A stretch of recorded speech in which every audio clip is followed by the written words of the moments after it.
Furry, The Little Penguins That Could, written by Ann Yurchek and illustrated by Jody Culp. Chapter 17, A Room Full of Stuffies. The little school that could is filled with all sorts of children. Lines of big kids, rows of little kids, children going this way, children going that way.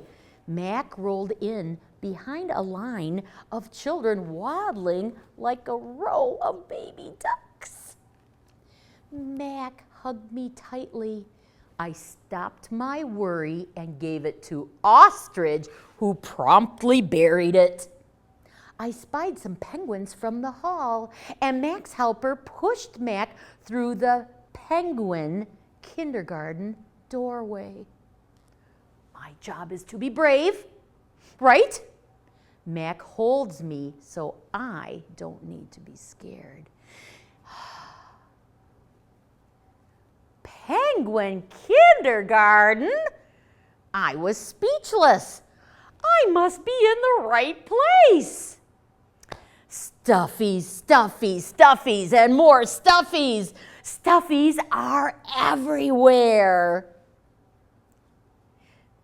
Meep, meep, Mac's back, Meep snacked the penguin.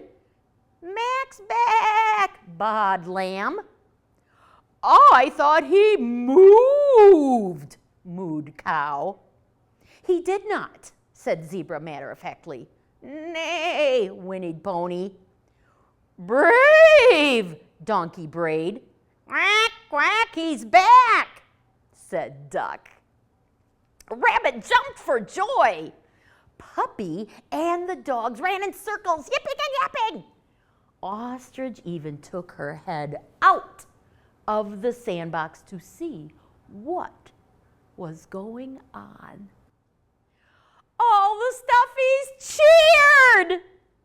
The kindergartners were together again.